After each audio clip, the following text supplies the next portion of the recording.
Hi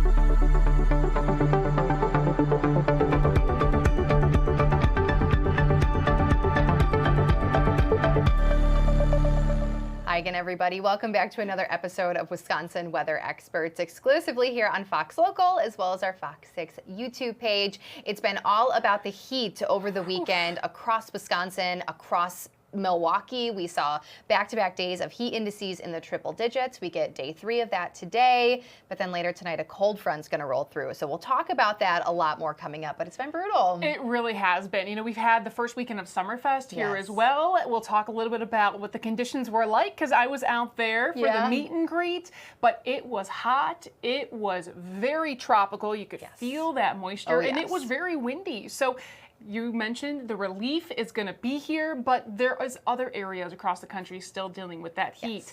While you're outside and you may have looked up and saw the sun, you might have seen something else like that in the sky, but a little different. Take a look at this. A little different, right. It looks like Lisa called it a jellyfish earlier, and I could not agree more, but it's not a bird. It's not a plane. Yesterday, we received so many calls from viewers about what you see in the sky right there. It appears to be a white or transparent balloon flying over southeast Wisconsin. Now, we thought it may be a weather balloon, but we did check with the National Weather Service, and they, of course, did not know anything about it. So what is it? According to Flight Radar, it is a balloon, the only balloon flying around our area. This is the route it has took yesterday, I should say. The launch spot for the balloon was near Sioux Falls, South Dakota last Wednesday. The balloon is registered to a company called Aerostar, and that is an aerospace and defense company in Sioux Falls, South Dakota. According to their website and social media, the balloons are used for communications, data relay, surveillance, and even used to fight wildfires.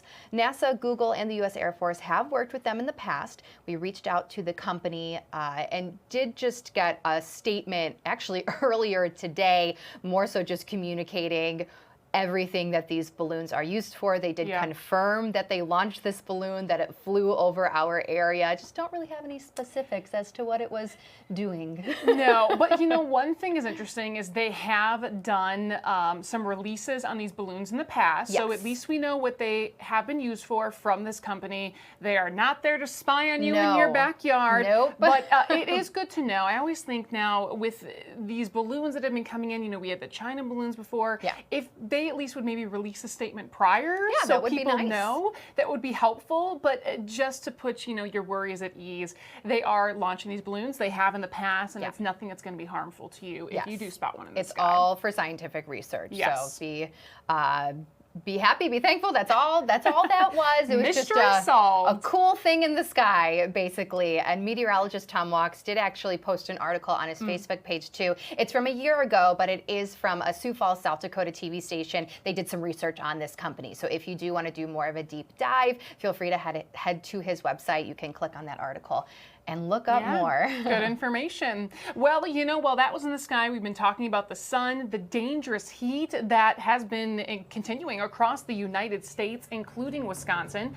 Temperatures will reach well into the 90s here in the Midwest for one more day, while the northeastern cities such as Washington, D.C., Philadelphia, and New York, they could see triple-digit temperatures for the beginning of this week. So, of course, that hot weather is going to continue their way. A pulmonary critical care physician had some tips on how to stay safe during the high heat.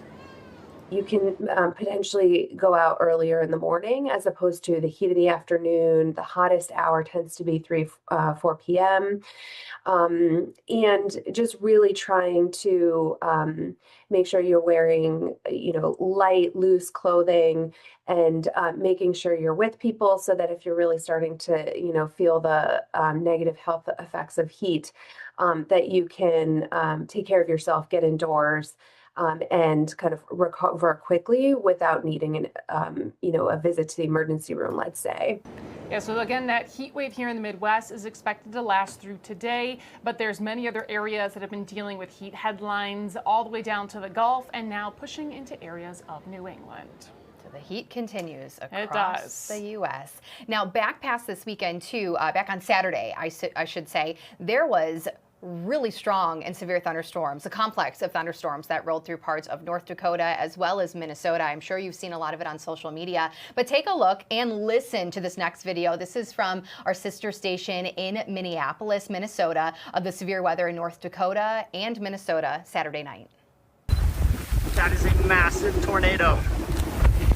Massive tornado. There you go. Massive and just very distinct, I'd say. A complex storm system wreaked havoc in parts of North Dakota, northern Minnesota, as well as northern Wisconsin, with tornadoes, large hail, as well as strong gusty wind. Now, Cass County Sheriff Jesse Janner said that 2 men and a woman unfortunately were killed late Friday night at 2 locations around the town of Enderlin, about 40 miles southwest of Fargo, North Dakota. So unfortunately, these were deadly storms, at least in North Dakota. And we do actually have another story for you from Fox Weather's Robert Ray. He actually traveled to that area in North Dakota and got better footage of some of the damage in that area. Enderlin, North Dakota, where Friday night the preliminary EF3 tornado came through here, just ravaging this farm area. We're about an hour to the southwest of Fargo. And, you know, this is an area where about 800 people live in this town. It's a small rural community. Everybody knows each other. And unfortunately, 3 people have lost their lives. And you see this home where it is just destroyed. There is a shed here built in to the side of the earth over here. And if you walk with me, I just want to point out some of the things that we are seeing here. By the way, there are trees down all over this area, unfortunately, and divots inside the earth from, well, it could be a structure that came in here, it could be a tree, could be really anything. And you see they've started to clean up here, you know, 2 days after, and assess everything and mourn the loss of the 3 people that have died. 2 of them, a married couple that were found in their home, unfortunately, in the dead of night. And that is a very sad scenario. This system, as you see some of the destruction in this building, came across as a derecho, 400 plus miles, and then turned into tornadoes, isolated tornadoes in some of the areas. Now, the National Weather Service, again, has looked at this, a preliminary EF3. That is wind speeds of 136 to 165 miles per hour. They're going to be back out, and they may upgrade this to an EF4, potentially. And you see some of the damage in here. I mean, the entire roof, if you look up here, is gone, just ripped apart. And you see some of the aluminum on this truck and some of the boards all over the place and all the belongings and huge rock structures. This is part of this structure that's built actually into the side of the earth here. All of this area, I mean, you can hear cows in the distance and a beautiful pocket of North Dakota. And you look out here way and look at the prairie and the grasses. And you see some of those dark clouds in the distance, indicative of more storms that are percolating throughout this area. Thankfully, the excessive heat warning is over. All of that is moving to the east, not good for all the cities, but at least people can get out here and still assess and clean and mourn the loss of the 3 people here in Enderlin, North Dakota. I'm Robert Ray, Fox Weather. Just absolutely heartbreaking to see all of the damage in such a, like he said, beautiful area of the country, small town, as you heard, 800 people.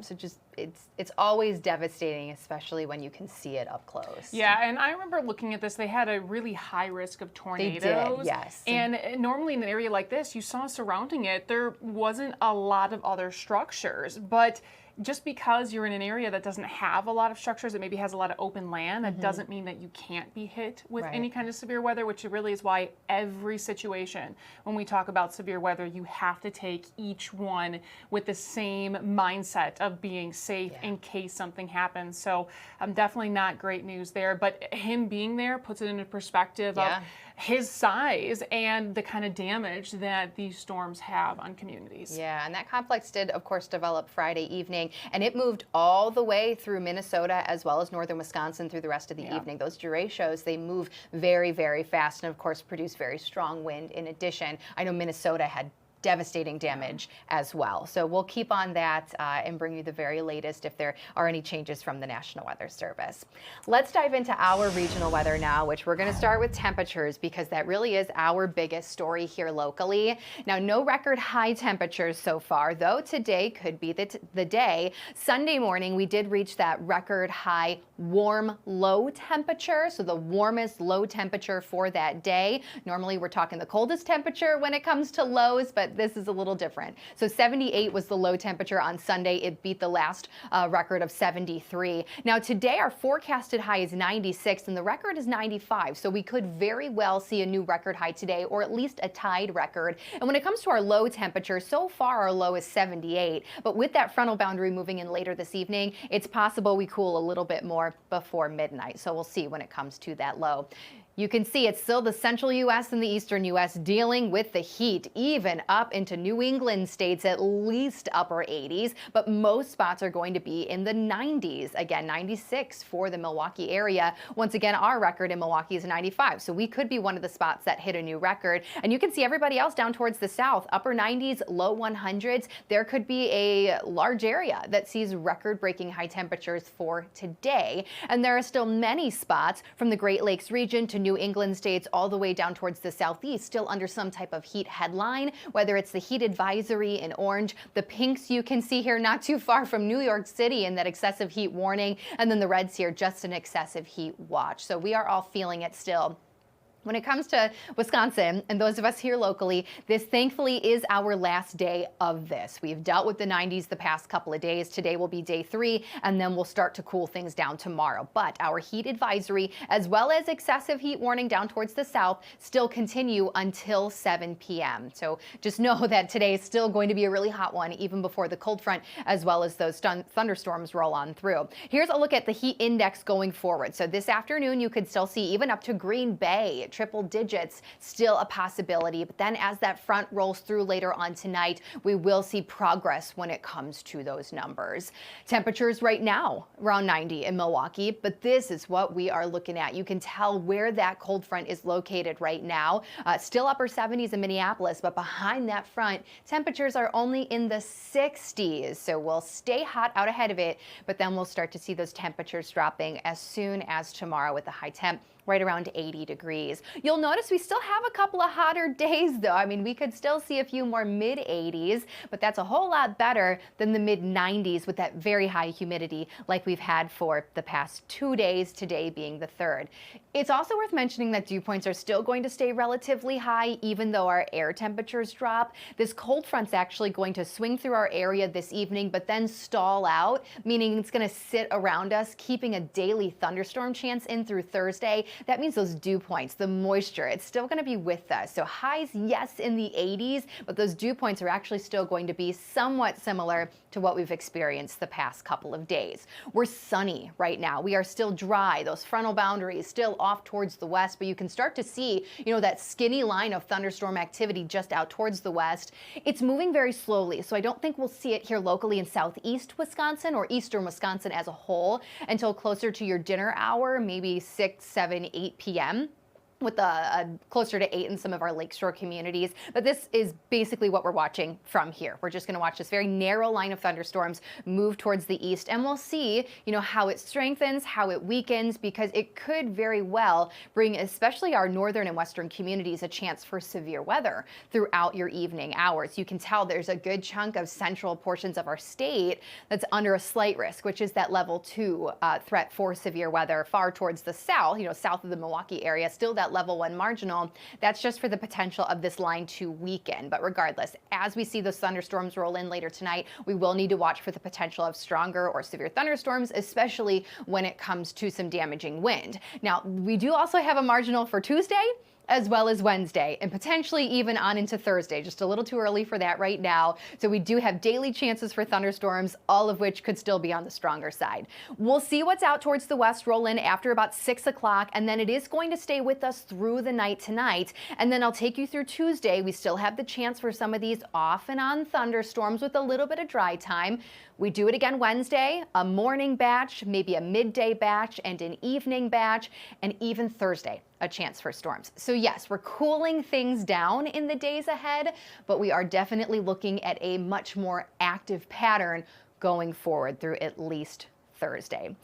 We do have a chance for severe weather, as we have talked about, but there are a lot of components that go into forecasting severe weather, especially in this situation. Meteorologist Tom Walks breaks down the ingredients we have tonight and our chances for severe weather.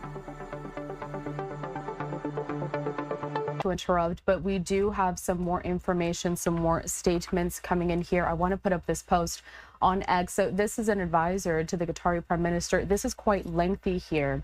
I'm going to read the first paragraph, however, as we monitor this situation here, in which he says this: the state of Qatar strongly condemns the attack that targeted Al Udeid Air Base by the Iranian Revolutionary Guard. We consider this a flagrant violation of the sovereignty of the state of Qatar, its airspace, international law, and the United Nations Charter.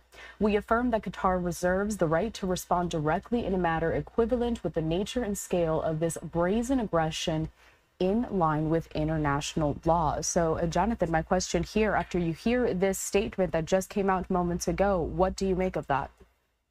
Two immediate things really are striking about this statement. Number one, as we discussed, the Doha-Tehran relationship has been rather strong in recent years. Doha actually facilitated a prisoner swap deal between America and the United States. It allowed their banks to reimburse the Islamic Republic for its unfrozen assets. To see them pivot away from that and to see Iran actually sabotage a relationship with a Gulf ally, that in itself is striking. But most importantly is specifically the mention of the Islamic Revolutionary Guard Corps. Just to backtrack here,